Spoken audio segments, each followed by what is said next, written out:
semana pasada que estudiábamos, que estudiar el libro del Apocalipsis dice, es una gran cosa. ¿En qué sentido? De que es una gran bendición, hay una bienaventuranza especial para estudiar este libro, el libro último de las Sagradas Escrituras, y se encuentra en Apocalipsis 1:3, así que somos bendecidos en tocar estos temas de importancia. Así que tengamos un feliz sábado y sean invitados todos mis hermanos a esta hora que vamos a estudiar, los que estamos aquí presentes, y toda la hermandad porque está viendo a través de televisión y otros dispositivos mediante el cual se presenta la palabra de verdad. Que Dios nos ayude en esta mañana para que disfrutemos de este tema de importancia, que lo vamos a ver, lo vamos a estudiar, lo vamos a visualizar, lo vamos a escudriñar en dos partes. No lo quise hacer en una sola parte porque hay que dar muchos detalles y hay que predicar claramente la palabra de Dios para que todos la entendamos. Vamos a orar para pedir la bendición divina porque el tiempo avanza.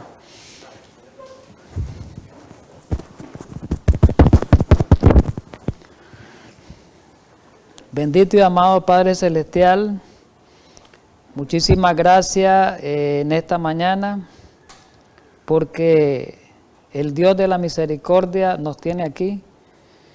El Dios de Abraham, el Dios de Jacob, el Dios de Isaac nos tiene aquí para estudiar estas ricas y grandes bendiciones del Apocalipsis.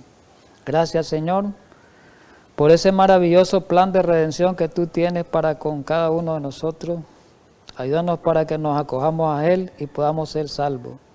Ilumínanos a esta hora que vamos a estudiar este libro sagrado, este libro importante, este libro que tiene que ver con las profecías del tiempo final. Danos esa sabiduría que necesitamos para entender estas verdades. En Cristo Jesús. Amén. Bueno, hermanos, vamos a avanzar, ¿verdad? Porque, como decía, el tiempo avanza sigilosamente. Vamos a ver un poquito en la introducción, unos minutos, parte de lo que mirábamos la semana pasada con respecto al estudio del libro de Apocalipsis. Me quiero introducir con estas dos citas. La primera aparece en Eventos los Últimos Días en la página 15 y 16, como lo miran ahí en pantalla. Esta cita la leímos en el estudio pasado, pero es importante volverla a leer. Es importante recalcar a la hora de introducirnos en este estudio que vamos a tener. Y dice así: pronto se cumplirán las predicciones incumplidas del libro de Apocalipsis. Pronto. Ahora el pueblo de Dios debe estudiar con diligencia esta profecía y entenderla claramente. Dice que pronto se van a cumplir las predicciones incumplidas del Apocalipsis. Hay muchas predicciones, hay muchas profecías que no se han cumplido en Apocalipsis, pero dice el escrito que pronto se van a cumplir.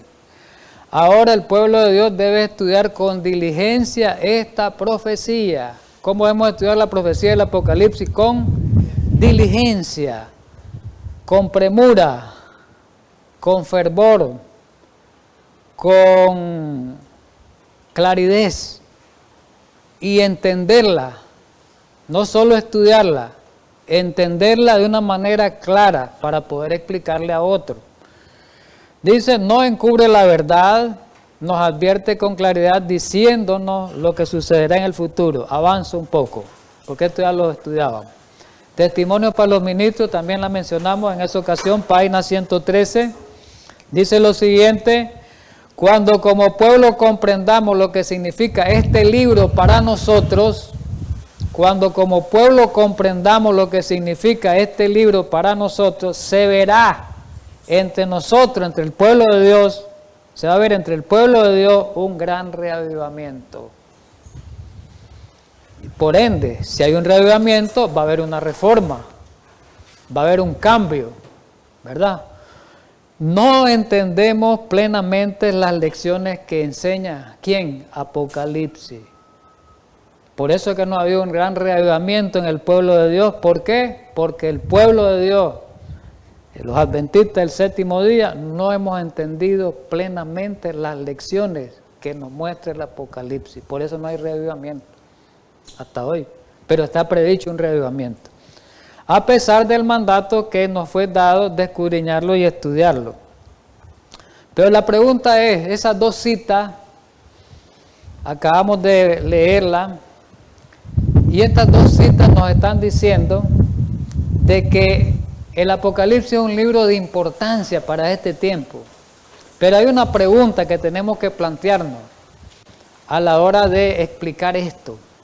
¿En qué radica tanto la importancia de estudiar el Apocalipsis? ¿Cuál es la importancia de estudiar el Apocalipsis? ¿Por qué el mismo libro dice que hay que estudiarlo? ¿Por qué el escrito inspirado dice que hay que estudiarlo con diligencia, con premura? ¿Por qué? Bueno, Hechos de los Apóstoles en la página 466 nos da un indicador y nos dice, hay una de las razones, pongámosle dos, voy a presentar dos citas, dos razones importantes de por qué el Apocalipsis es un libro muy importante para estudiar. La primera, porque en el Apocalipsis están revelados las cosas profundas de Dios o los secretos de Dios. Esa es la primera razón. ¿Por qué es tan importante el Apocalipsis? Porque en el Apocalipsis están registrados, revelados, dice, las cosas profundas de Dios. Quiere decir que el libro de Apocalipsis es un libro muy profundo, porque ahí están registradas las cosas profundas de Dios y por eso es mencionado que hay que estudiarlo con diligencia. Otra razón, Hechos de los Apóstoles también, página 467. En el Apocalipsis todos los libros de la Biblia se encuentran y terminan. Esa es otra razón. En el Apocalipsis todos los libros de la Biblia, casi la inmensa mayoría de los libros de la Biblia dice que termina en el Apocalipsis. El Apocalipsis es como que consideremos que es un mar donde llegan los ríos, donde fluyen los ríos, los afluentes, y esos ríos alimentan al mar. Entonces el Apocalipsis es alimentado por los otros libros de la Biblia, a través de citas, a través de alusiones. Lo estudiamos la semana pasada. Principalmente, vamos a mencionarlo aquí, el Antiguo Testamento. No se puede estudiar el Apocalipsis sin el Antiguo Testamento. No podemos estudiarlo, principalmente sin el libro de Daniel, que es el complemento. Así que si queremos estudiar el Apocalipsis, hay que entender el Antiguo Testamento. Si no, no podemos estudiarlo. Es un error grave, es un error garrafal estudiar el Apocalipsis sin irse a encontrar la respuesta de los símbolos, porque Apocalipsis es un libro muy simbólico, mayormente simbólico. No quiere decir que tenga parte literal, hay parte literal en Apocalipsis. Pero la mayoría de las profecías que aparecen son simbólicas. Por eso hay tanto enredo en el mundo religioso que no entienden Apocalipsis. La mayoría de las iglesias cristianas no entienden el Apocalipsis. Y ahí es donde están el futurismo. Ha confundido, como estudiamos la semana pasada, la interpretación del Apocalipsis para este tiempo. Podemos verlo, hicimos mención esa vez, la semana pasada, en el comentario bíblico en el tomo 7, en la página 742, dice que el Apocalipsis contiene citas o frases de 28 los 39. ¿Cuántos libros tiene el Antiguo Testamento? 39. ¿Sabían ustedes que dice esta cita? Que de esos 39 libros, 28 de esos libros son mencionados en el Apocalipsis. Hay citas alusivas, alusiones del Antiguo Testamento, esos 28 libros, en mayormente profético, en el Apocalipsis. Y aquí los menciona, no quiero leer tanto por el tiempo. Menciona que hay de acuerdo a un estudio con un erudito, hay 505 citas y alusiones, dice, 325 son extraídas de los libros proféticos. Es decir, más o menos como un 70 o 75% del Apocalipsis está formado por citas o alusiones del Antiguo Testamento. ¿Qué les parece eso? El Apocalipsis está conformado mayormente del Antiguo Testamento. Entonces quiere decir que para estudiar el Apocalipsis hay que tener un trasfondo del Antiguo Testamento. Si no, no lo podemos entender. La interpretación sería humana y no divina. Hay un principio en la Biblia y es hermenéutico de la hermenéutica de Dios. La palabra hermenéutica quiere decir interpretación, es la interpretación correcta de la Biblia. Y eso lo usaron los reformadores, el mismo Jesús lo usó, los apóstoles, los reformadores, los pioneros, y es el método que tenemos que usar nosotros. Dice ese principio: la Biblia se interpreta por sí misma. La Biblia se interpreta por sí misma. Por eso dice el profeta Isaías, dice un poquito aquí, un poquito allá, un renglón aquí, una línea allá. Tenemos que interpretar la Biblia con ella misma. En Isaías 28, ¿verdad? Muy bien, vamos a avanzar entonces. El estudio del Apocalipsis, en el estudio del Apocalipsis hemos estudiado Apocalipsis 12 y 13 muy detalladamente. Esos capítulos los hemos rebatido detalladamente, no quiero hacer mención de ellos. Y ahí en esos dos capítulos presenta la ira del diablo contra el remanente de Dios, en los capítulos 12 y 13. No quiero hacer mención por el tiempo, ya han sido cuestión de estudio estos capítulos. Hay un capítulo que se llama Las dos bestias amigas. Hay otro capítulo que se llama La verdadera iglesia, que está en Apocalipsis 12, que lo hemos estudiado. Entonces hay que estudiar esos capítulos, esos temas. Apocalipsis 14 dice, habla del último mensaje de misericordia, el mensaje de los tres ángeles, ya ha sido estudiado por completo.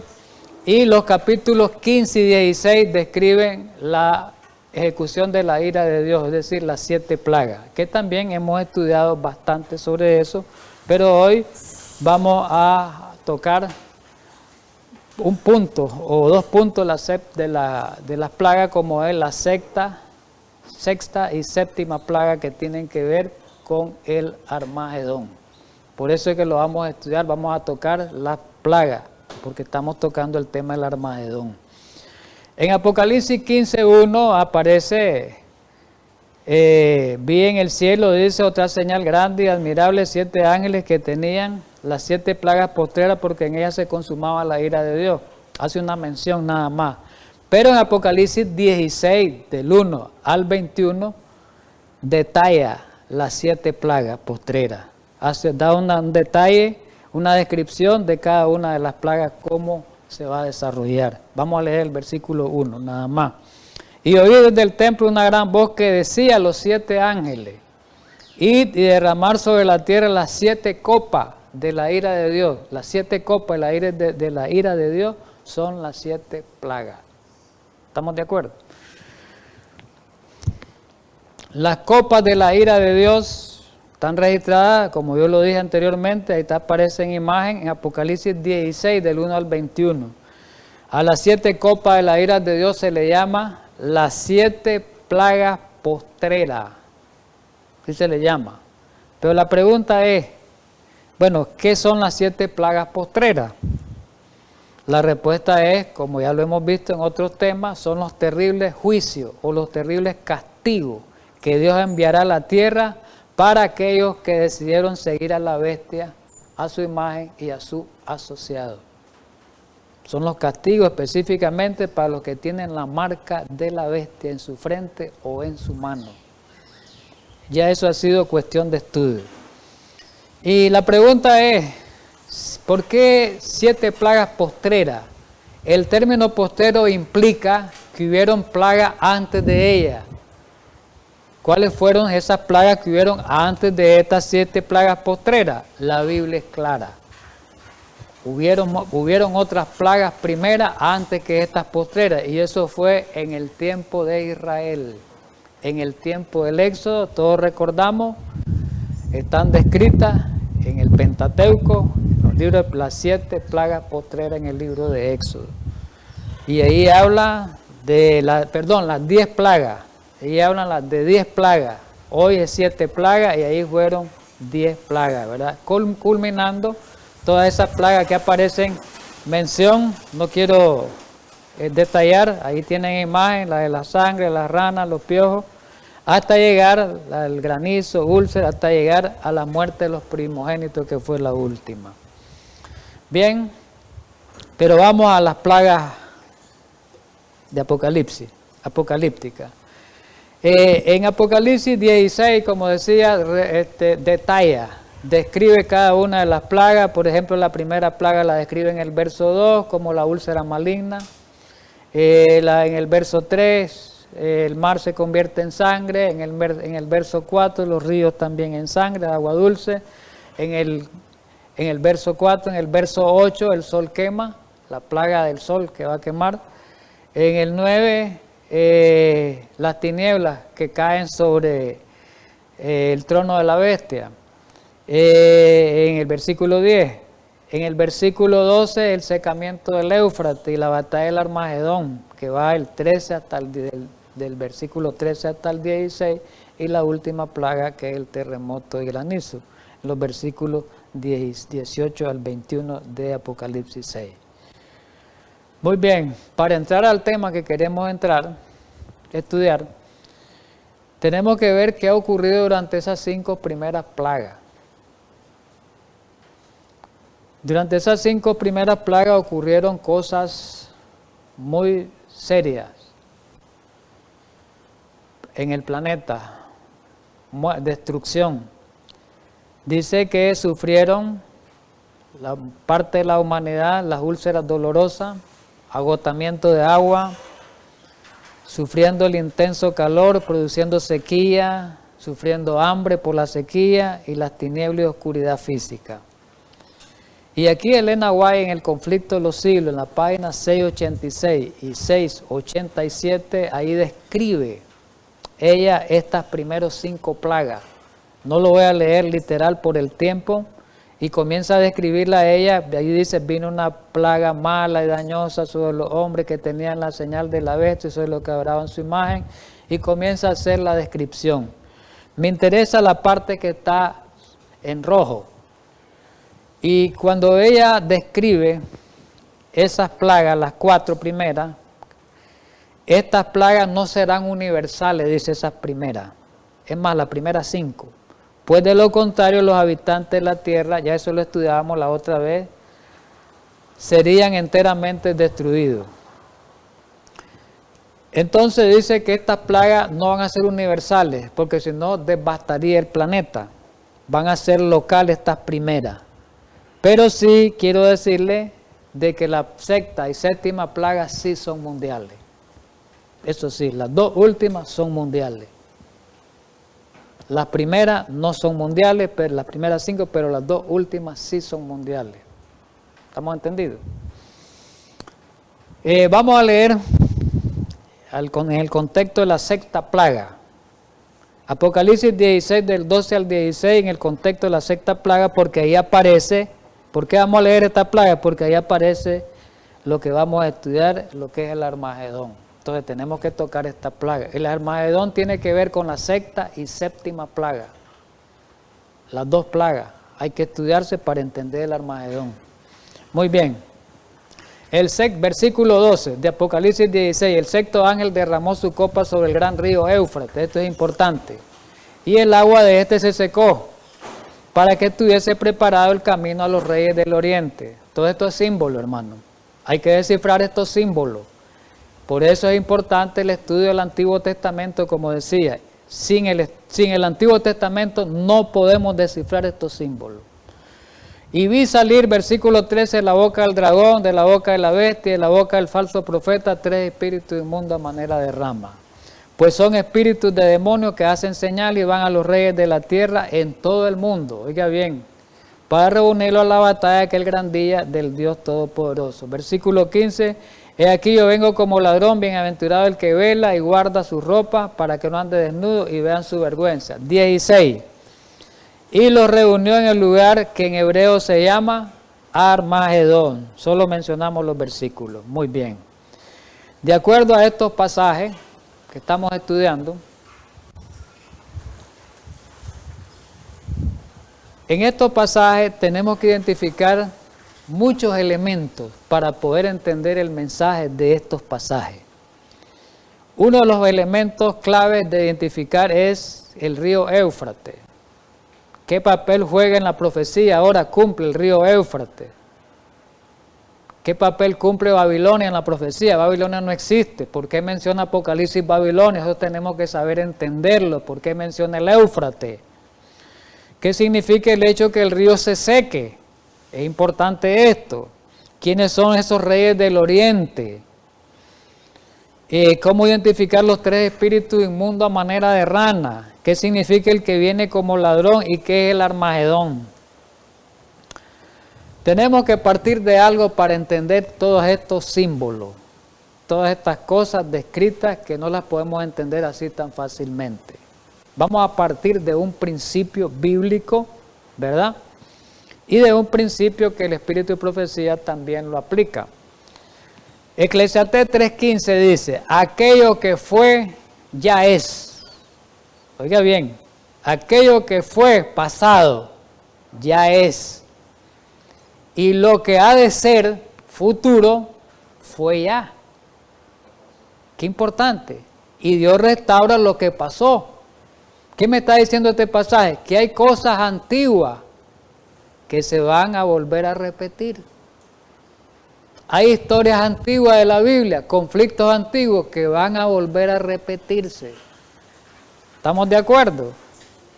Y el Espíritu de Profecía nos ayuda. En la Maranata el Señor viene del página 28, podemos buscarla por página o podemos buscarla por día, 22 de enero para que la busquen los que tienen Maranata. Y dice ella, me encanta esto porque va con la Biblia, muchas de las profecías están por cumplirse en rápida sucesión.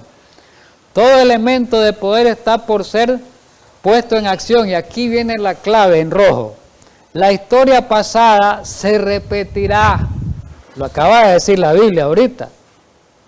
La historia pasada se repetirá. Viejos conflictos resurgirán a una nueva vida, una nueva explicación, una nueva aplicación. Hay profecías, hay historias pasadas que se van a repetir como una profecía a otra, dándole una nueva aplicación. Por eso es importante, para entender el Apocalipsis, el uso del Antiguo Testamento. Y no solo el Antiguo Testamento, el uso de toda la Biblia. Si no, no podemos entenderlo. Porque hay historias pasadas que se van a volver a repetir, que están descritas en Apocalipsis. Bien, vamos al secamiento del río Éufrates. En la primera parte, en este primer tema, vamos a estudiar específicamente este versículo. Óigase bien, este pasaje. El estudio de hoy está basado más en este pasaje.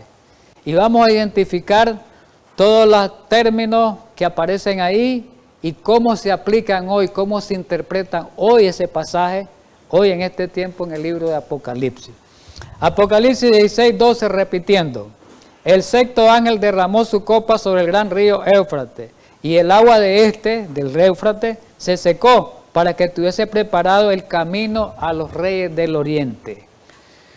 Muy bien. Estamos estudiando Apocalipsis. Hace 2000 años se escribió Apocalipsis. Babilonia existió hace mucho tiempo y dejó de existir. El río Éufrates, me adelanto, pasaba por en medio de Babilonia. ¿Verdad? Vamos a estudiarlo más adelante, vamos a hacer mención. Estaba ligado el río Éufrates a Babilonia. Entonces, el río Éufrates y Babilonia son del pasado. ¿Por qué aparecen hoy? ¿Por qué aparece en una profecía de hoy? Sencillamente por el principio que acabamos de estudiar. Lo que ya pasó se va a volver a repetir ahora. Entonces, hay un hecho pasado, hay una historia pasada que tiene que ver con el secamiento del Éufrates, que tiene que ver con los reyes del oriente, que tienen que ver con la Babilonia moderna hoy. Entonces eso es importante entenderlo. Jeremías 51. Tenemos que irnos al Antiguo Testamento. Miramos cómo mueve el Antiguo Testamento para entender esto. Sin el Antiguo Testamento no podemos entender esto. Y ese es el error de los métodos de interpretación profética que utilizan los hermanos de otras iglesias, como es el futurismo. Por eso no se entiende el Apocalipsis. Apocalipsis 51, el versículo 2 y 13, hay versículos, les anticipo que no los voy a leer literalmente, eso es la parte importante. En el 12 dice, sí menciona, levantad banderas sobre los muros de Babilonia, menciona Babilonia. Y dice, ¿qué dice de Babilonia en el versículo 13? Tú, Babilonia, tú, está hablando de Babilonia, voy a leer un poquito el 12, las banderas, levantad banderas sobre los muros de Babilonia, reforzar la guardia, poner centinelas, disponer celadas. Eso es importante ahí, pues. Después dice, por el término Babilonia, tú, ¿quién es tú? Babilonia. Tú, Babilonia. La que mora entre mucha agua, después dice, rica en tesoro, ha venido tu fin. Aquí está hablando del juicio de Babilonia. El juicio de Babilonia. Pero ahí hay algo importante. Dice que Babilonia antigua, estamos hablando de Babilonia antigua, no ahorita. Estamos a ir a lo antiguo para entender ahorita. La Babilonia antigua dice, moraba, estaba sentada sobre mucha agua. Eso es importante. ¿Verdad? La pregunta era, ¿cuáles eran esas muchas aguas en las que estaba sentada Babilonia antigua? Era el río Éufrates. Es el que pasaba en medio de la ciudad, era parte de la ciudad, alimentando sus cosechas, proveyendo de agua a los habitantes de la ciudad. Sin ese río, Babilonia no podría sobrevivir, estaba muerta. Si se secaba ese río, se terminaba Babilonia. Entonces Dios por medio del profeta Jeremías le dice, bueno, tienes mucha agua, eres rica, pero va a venir tu fin. Y vamos a ver cómo es que le va a venir el fin a Babilonia. Apocalipsis 17, vámonos ahora a Apocalipsis 17, donde hace mención de Babilonia, solo vamos a leerlo rápidamente.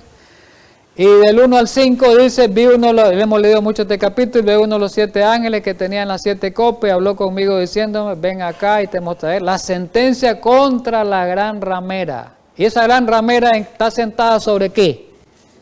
Mucha agua. ¿Quién es la gran ramera ahí? En el versículo 5 no lo leo, es Babilonia. Entonces, Apocalipsis me vuelve a decir ahora que Babilonia, Jeremías me dijo que Babilonia estaba sobre mucha agua, que era el Éufrates. Apocalipsis me dice que la Babilonia moderna hoy, que ya sabemos quién es,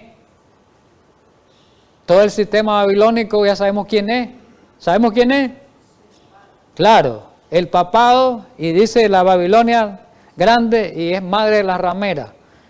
Pero principalmente el papado, y toda la Babilonia está sentada sobre mucha agua, la Babilonia moderna. Mucha agua. Entonces, si eso ya pasó, ¿por qué hace mención aquí? Bueno, porque Apocalipsis 17 me está indicando que el río Éufrates debe entenderse simbólicamente. Ya no allá me sirve para entender aquí. Ya no es el río literal. Ya el Éufrates no es el río que pasaba en Babilonia. Ahora hay que entenderlo espiritualmente. Hay que entender ese símbolo, ¿verdad? Pero vamos a hablar un poco más. El profeta Jeremías profetizó que la caída de Babilonia sería el resultado del secamiento del Éufrates. Jeremías dijo, vamos a leer, Babilonia va a caer cuando se seque el Éufrates, porque el Éufrates es la vida de Babilonia. Si muere el Éufrates, muere Babilonia también. Entonces tendría que secarse, porque sea la causa, el Éufrates para que Babilonia se terminara. Vamos a ver cómo ocurrió eso. Jeremías 50, el 35 al 38. Miremos esta profecía, donde dice que el secamiento del Éufrates iba a ser la caída de Babilonia. Leámoslo. Espada, versículo 35, Jeremías 50, el 35 al 38. Espada contra los caldeos. ¿Quiénes son los caldeos? Los babilonios. Dice Jehová, y contra los moradores de Babilonia, contra sus príncipes y contra sus sabios. Viene espada. ¿Qué es espada? Juicio. juicio, juicio. Espada contra los adivinos y se entontecerán. Espada contra sus valientes y serán quebrantados. Espada contra sus caballos, contra sus carros, contra todo el pueblo que está en medio de ella y serán como mujeres.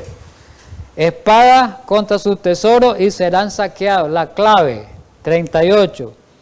Sequedad sobre sus aguas y se secarán, porque es tierra de ídolos y se entontecen con imágenes. El 38 es clave, sequedad sobre su agua. El juicio que le iba a venir, la espada que le iba a venir, es que las aguas sobre el cual estaba sentada Babilonia se iban a secar, y las aguas que estaban sentadas Babilonia era el río Éufrates.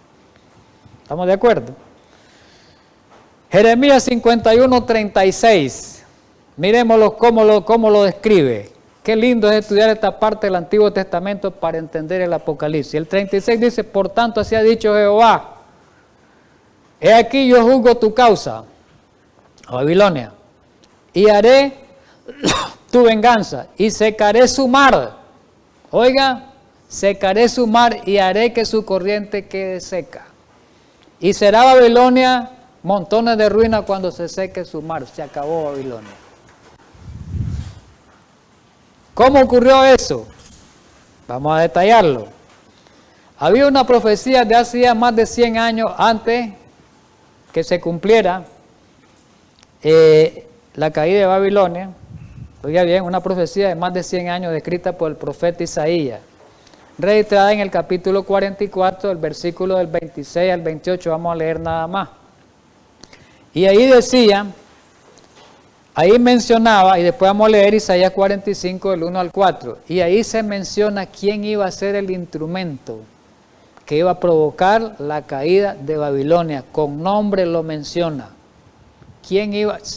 Más de 100 años antes que se cumpliera esta profecía, Dios había descrito por medio del profeta Isaías que iba a haber una persona que iba a, profetizado, ¿verdad?, que iba a hacer caer a Babilonia, que iba a provocar la caída de la Babilonia, y ese fue Ciro. Vamos a leerlo. Yo, dice el 26, el que despierta la palabra de su siervo, a Ciro le llama siervo, y cumple el consejo de sus mensajeros, que dice a Jerusalén serás habitada, y a las ciudades de Judá reconstruidas serán, y sus ruinas edificadas. Dice que ese siervo que iba a venir, esa persona, más adelante lo menciona, que es Ciro, iba con la caída de Babilonia que iba a provocar, ¿verdad? Iba, esto más bien, a ayudar a Jerusalén, porque iba a liberar, era un libertador, iba a liberar a los que estaban en cautiverio, a los judíos, y los iba a sacar y los iba a enviar a su tierra a reconstruir Jerusalén. Estaba descrito. Dice el versículo 27, que dice a las profundidades, secao y tu río haré cesar. Ahí está diciendo del Éufrates. ¿Qué dice de Ciro? Dice, que dice de Ciro, es mi pastor. Oiga bien cómo le dice a Ciro, y cumplirá todo lo que yo quiero. Dios le llama a Ciro mi pastor, a un pagano. Oiga bien. Y dice que él iba a cumplir todo lo que quería, que era edificar Jerusalén y el templo. Pero el capítulo 45, el versículo del 1 al 4, dice, así dice Jehová a su ungido. Le dice a Ciro ungido. ¿Saben qué significa la palabra ungido? Mesías. A Ciro, Dios le dice Mesías. ¿Saben por qué le puso el nombre de Mesías? Y esto fue antes de Jesús. Jesús no había venido aquí. Se le llamó a Ciro el Mesías. ¿Por qué se le llamó Mesías a Ciro? Antes de Jesús se le aplicó el término. Porque Ciro fue el que libertó a Israel del cautiverio babilónico. Por eso le llama el ungido. Cristo es nuestro ungido porque Él nos libertó del cautiverio del pecado. ¿Ya me entienden? Por eso es que se le llama así. Y aquí menciona pues que Ciro iba a sujetar las naciones, el versículo 1, iba a desatar lomo de reyes, y comienza él a describirlo en todos estos versículos, las acciones que iba a hacer Ciro, ¿verdad?, sobre las naciones cuando Ciro, ¿verdad?, hiciera caer a Babilonia. Bien, Ciro fue el elegido de Dios que iba a conquistar a Babilonia. ¿Y de qué manera Ciro lo logró? Secando el río Éufrates y proporcionando liberación al pueblo de Dios en el exilio. ¿Cuál fue el éxito de Ciro? Vamos a leerlo más adelante. Para ganarle a los babilonios militarmente, el éxito fue que secó el río Éufrates. Eso lo hemos mencionado otras veces, pero vamos a leerlo un poquito más adelante. El historiador griego Heródoto relata que la noche cuando Ciro tomó la ciudad de Babilonia, las puertas de la ciudad a lo largo del Éufrates no estaban cerradas, se estaba realizando una fiesta, Daniel 5, ¿no?, del juicio sobre Babilonia, y se había permitido que la gente cruzara libremente el río. Aquí vamos a leer un poquito de Daniel 5. Cuando llegaron los medos persas, cuando apareció aquella mano en la pared diciéndole al rey de Babilonia que hasta ahí llegaba, que su reino había sido roto y que sería dado a los medos y los persas. Aquellas palabras de juicio tuvieron que buscar al profeta Daniel. Vamos a leer, sí, mejor un poquito rápido. Versículo 1, el rey Belsasar hizo un gran banquete a 1000 de sus príncipes y en presencia de los 1000 bebía vino. Ya sabemos que el vino lo bebía en los vasos sagrados. Mire qué clase de blasfemia. En los vasos sagrados del templo, este blasfemo, este rey blasfemo, pagano, idólatra, lo utilizó para la fiesta, lo sagrado con lo profano. Y estaba en esa orgía cuando apareció, dice el versículo 5, en esa misma hora aparecieron los dedos de una mano, dice Daniel 5:5, como la mano de un hombre que escribía, dice el pasaje, delante del candelero sobre lo encalado de la pared del palacio, ahí en el palacio real. Y el rey veía la mano y todos miraban la mano que escribía. El rey estaba asustado, estaba pálido. Entonces se acordó de Daniel, de una persona se acordó de aquel que había servido en el tiempo de su abuelo, a Nabucodonosor. Entonces llama a Daniel y le ofrece a Daniel prebenda, que le iba a dar muchos dones, muchos regalos, mucha riqueza, y que le iba a dar que iba a ser el tercero en el reino. Y Daniel más bien le dice que se guarde eso, que se le va a interpretar el sueño, pero que a mí no me interesan esas riquezas, te lo voy a interpretar, le dice, para que me dé el juicio que hoy te manda Dios. Y entonces en el versículo 24 le dice, ya se lo interpreta, no, porque Daniel le dice en el 17, leeré la escritura al rey y le daré la interpretación, dice. El 24 dice, entonces de su presencia fue enviada la mano que trazó esta escritura, y la escritura que trazó es Mene, Mene, Tekel, Uparsin. Y Daniel le dio la interpretación. Dice en el versículo 26 que Mene quiere decir, contó Dios tu reino y le ha puesto fin. Se terminó tu reino, le dice, hasta aquí llegaste. Tekel, pesado ha sido en la balanza y fuiste hallado falto. Pérez, tu reino ha sido roto y dado a los medios y a los persas. La misma noche fue muerto Belsasar, rey de los caldeos, y vinieron los medos y los persas. Profetas y reyes, página 389, 390, habla cómo Ciro hizo secar el río Éufrates, desviando la agua del Éufrates.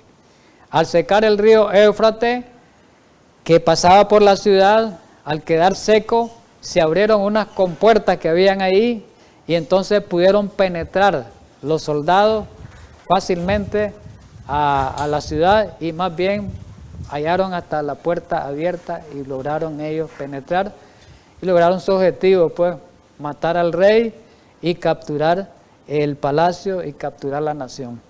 Entonces aquí dice, en este escrito, dice que mientras estaba todavía en el salón de fiesta, rodeado de aquellos leo una parte, rodeado por aquellos cuya suerte estaba sellada, el rey recibió de un mensajero la información de que su ciudad era tomada por el enemigo, contra cuyos planes se habían sentido tan seguros.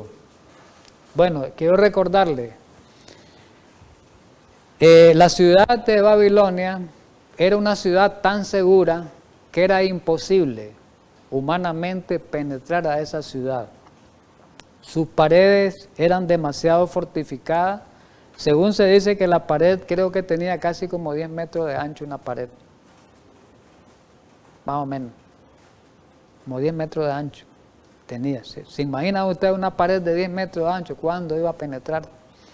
Y la altura que tenía y lo largo que tenía era imposible. Solamente pudieron penetrar cuando se secó el río Éufrates.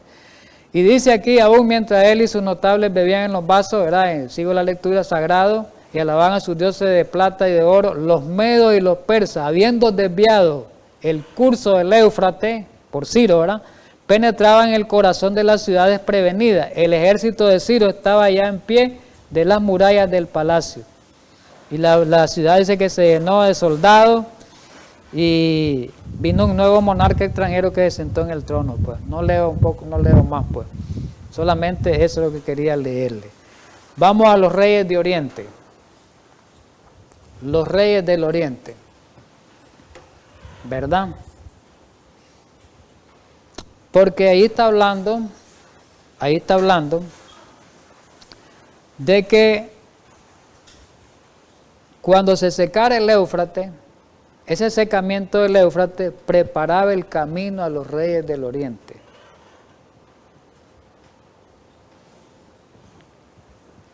Para entender hoy en la actualidad cuáles son los nuevos reyes del Oriente, tenemos que entender cuáles fueron los reyes del Oriente antiguo. Primero vamos al antiguo, primero vamos a ir al tipo y después al antitipo. Isaías 46:11, miremos cómo lo describe. Hablando de Ciro, que llamó desde el oriente al ave y de la tierra lejana al varón de mi consejo, en la versión 60, Reina Valera. Yo hablé y lo haré venir, lo he pensado y también lo haré. Pero en la versión católica, Dios habla hoy, está más claro. He llamado a un hombre del oriente. El oriente quiere decir el este. El oriente y el este son la misma cosa. Y Ciro venía del este, venía del oriente cuando entró, del norte del oriente, se podía entrar por ahí, cuando entró a Babilonia. Y dice, he llamado a un hombre del oriente que vendrá de lejos como un ave de rapiña y llevará a cabo mis planes, que era Ciro. Lo he dicho y así lo haré. He hecho mi plan y lo cumpliré. Pero en el 41:25 dice, del norte vendrá uno y vendrá del nacimiento del sol. Me paro ahí. ¿En qué lugar sale el sol? Oriente, en el este. Punto cardinal, el este. Entonces Ciro venía del nacimiento del sol, del oriente, del este. ¿Estamos de acuerdo? Ahora vamos a ver. Eso fue antiguo. ¿Quiénes eran los reyes del oriente en ese tiempo? Pues Ciro y su ejército. Para poder llegar Ciro a Babilonia, tuvo que secar el río Éufrates. Quiere decir que el río Éufrates se secó y entonces entraron los reyes del oriente. ¿Sí o no? ¿Estamos entendidos? Pero vamos a verlo ahora en Apocalipsis. ¿Quiénes son los nuevos reyes del oriente? Aplicación espiritual. Vamos a la aplicación espiritual. Apocalipsis 17 indica que el río Éufrates debe entenderse simbólicamente. Ya lo vimos. Apocalipsis 17, el 1 al 5, solo estamos repitiendo esto. Habla el versículo 1 que la Babilonia, la madre de la ramera, está sentada sobre mucha agua. Y dice el versículo 5 que Babilonia la grande es la madre de la ramera. Entonces quiere decir que la prostituta de Apocalipsis 17, cuando hablamos de prostituta no estamos hablando literalmente de una mujer prostituta, estamos hablando en términos espirituales. ¿Qué es prostitución? Cuando una iglesia se aparta de Cristo, dice en el Antiguo Testamento, a Israel muchas veces Dios le llamó ramera. Ustedes leen el Antiguo Testamento, en Ezequiel, en otros lugares, a Israel Dios muchas veces le llamó ramera. ¿Por qué? O prostituta le llamó. Porque se separaba de él. Recordemos que Dios es el esposo de la iglesia. Al ser la iglesia infiel, al ser idólatra, la iglesia se vuelve una ramera. Entonces, en este nuevo periodo, en esta nueva etapa de la historia, en la última que estamos viviendo, la Babilonia es una ramera porque se ha apartado de la verdad de Dios. Y las hijas también. Entonces, Babilonia, ¿qué representan las aguas hoy donde se sienta Babilonia? Apocalipsis 17:5 dice que son pueblos, muchedumbre, naciones y lenguas. Quiere decir que la Babilonia moderna está sentada sobre muchos pueblos. Muchas naciones son las que la sustentan a ella, eso lo estamos viendo hoy. Muchos pueblos. Entonces, ¿cuál es el Éufrates simbólico? Los pueblos. El nuevo Éufrates son los pueblos, son los gobiernos, los poderes que sostienen a Babilonia. Babilonia, a la Iglesia Católica y a sus hijas, Entonces dice que el Éufrates simbólico son las aguas donde se sienta Babilonia. ¿Y qué representa? Los poderes que sostienen a Babilonia moderna. Apocalipsis 17 del 12 al 13, oiga bien, ahí habla algo claro, y lo presenta como 10 cuernos, como 10 poderes. Un cuerno, recordemos que en la profecía es un poder, un gobierno, un reino, eso hay que entenderlo. Entonces dice que en el tiempo final, estos reyes que sostienen a Babilonia, el versículo 13 dice que le van a entregar su poder y su autoridad. Aquí el versículo 3, ellos tienen el mismo propósito, entregarán su poder y su autoridad. Los 10 cuernos que has visto, dice, son reyes, el versículo 12, que aún no han recibido su reino, pero por una hora recibirán la autoridad como reyes juntamente con la bestia. Estos reyes tienen el mismo propósito y entregarán su poder y autoridad a la bestia. ¿Cuál es el secamiento del Éufrates en el tiempo del fin entonces? Ya desciframos, el secamiento simbólico del río Éufrates significa, en el tiempo final, que los gobiernos y naciones seculares del mundo que están al servicio de Babilonia ahora, un día a Babilonia la van a dejar sola. Eso significa que se va a secar, porque las aguas del Éufrates ya se secaron para que Babilonia fuera destruida. ¿Cómo va a ser destruida la Babilonia ahora? Cuando todos los pueblos, todas las naciones, todos los poderes, todas las religiones que a ella la sostienen, esas se vuelvan contra ella. Lo dice aquí Apocalipsis 17:16, lo vamos a leer. Y los 10 cuernos que viste, que ya lo leímos en Apocalipsis 17:12, que le dieron el poder a la bestia, esto aborrecerán a la ramera. Todos los gobiernos, las naciones van a aborrecer al sistema católico romano, a la ramera, y la van a dejar sola, y la van a dejar desnuda, y van a devorar su carne y la quemarán con fuego, o sea, destrucción. Entonces, de esa manera, ese es el secamiento del Éufrates. ¿Entendemos? El secamiento del Éufrates viene el que provocó la caída de Babilonia. ¿Cómo va a provocarse la caída de la nueva Babilonia? Cuando los poderes que la sostienen se vuelvan contra ella y la persigan y la destruyan. ¿Estamos de acuerdo? Eso lo vamos a ver en el segundo tema. ¿Quiénes son los reyes del oriente en el tiempo del fin? O en el tiempo final. Esa es una buena pregunta. Ya identificamos el Éufrates, ya identificamos cómo se seca, pero ahora cómo van a llegar, quiénes son los nuevos reyes del oriente cuando ya Babilonia está destruida, llegan. Es decir, los reyes del oriente, para que ellos lleguen, tiene que ser destruida Babilonia. Tiene que secarse el Éufrates, perdón, para destruir a Babilonia. Entonces, ¿quiénes son los nuevos reyes de oriente en el tiempo final? Apocalipsis, vamos a primero dar un indicador. Apocalipsis 7 y 1 y 2, leámoslo un poquito y me va a ayudar para entender quiénes son los nuevos reyes del oriente. Después de esto vi a 4 ángeles en pie sobre los 4 ángulos de la tierra que detenían los 4 vientos de la tierra. Versículo 2. Vi también a otro ángel que subía de donde sale el sol y tenía el sello del Dios vivo. Sigue el versículo, lo corté. Entonces dice que los ángeles detienen los 4 vientos. Pero dice que el ángel que mira aquí en el versículo 2, Juan se le presenta, dice que tenía el sello del Dios vivo, venía de un lugar, de uno de los puntos cardinales. ¿De dónde venía? Del oriente, de donde sale el sol, del este. El este el oriente, donde sale el sol, son la misma cosa. Entonces, ángeles vienen del oriente. ¿Qué significa el oriente entonces en la Biblia? ¿Qué tiene que ver el oriente? Vamos a leerlo para que lo sigamos entendiendo. Ezequiel 43 del 1 al 2. Nos va a ayudar. Me llevó luego a la puerta que mira hacia el oriente, en la visión que se le está dando a Ezequiel. Y he aquí la gloria del Dios de Israel que venía del oriente. La gloria de Dios venía del oriente. ¿Qué simboliza el oriente en la Biblia? El este tiene que ver con el cielo, con algo que viene del cielo, con algo que viene del cielo. Los ángeles del cielo del este. Cristo cuando venga va a venir del este, a aparecer por el este. El este se puede considerar simbólicamente como uno de los puntos cardinales para el cielo. Entonces, miremos cómo vamos la profecía enlazándola. Los reyes del oriente antiguo, entró por el este Ciro a libertar, a destruir Babilonia, a libertar a su pueblo. Cristo va a venir por el este, a libertar, a llevarse a su pueblo. Vamos a leerlo.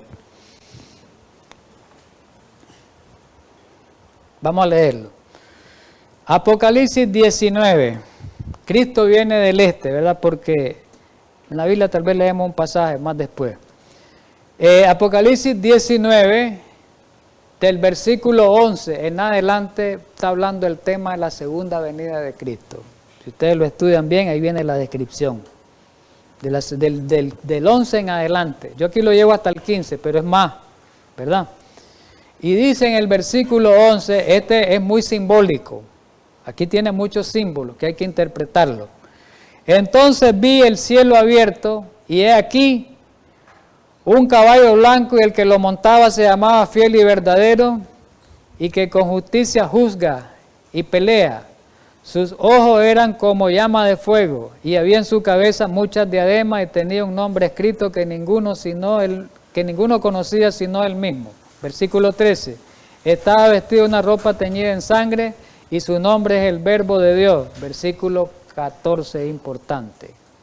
Y los ejércitos celestiales, vestidos de lino fino, blanco y limpio, le seguían en su caballo blanco. Y después dice, de su boca sale una espada aguda para herir con ella a las naciones y las regirá con varas de hierro.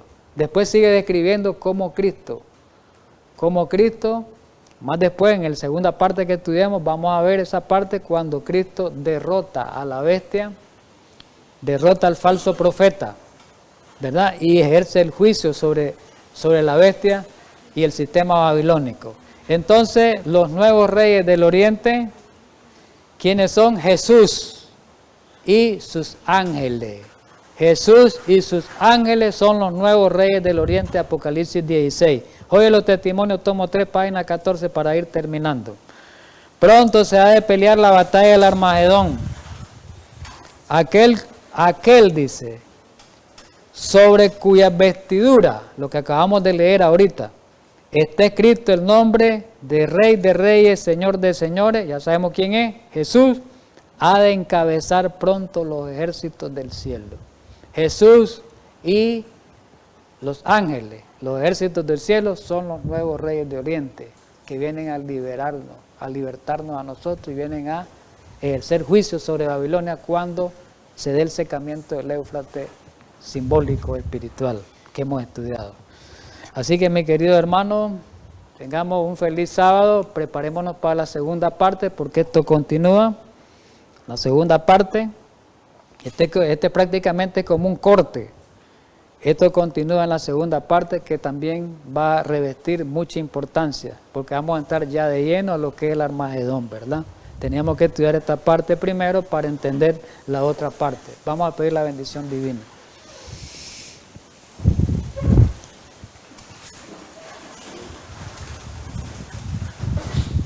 Amado Padre Celestial, infinitamente gracias en esta mañana por habernos ayudado a estudiar esta parte importante del Apocalipsis, esta primera parte. Prepáranos para estudiar la segunda parte de este tema. Permite que el Espíritu Santo siempre haga esa obra especial en cada uno de nosotros. Ojalá podamos entender este tema con claridad y ayúdanos a preocuparnos por estudiar este libro que presenta, como dice tu palabra inspirada, los secretos de Dios, que presenta las cosas más importantes de Dios, las cosas profundas de Dios. Ayúdanos a entender esas cosas profundas de Dios. En Cristo Jesús. Amén.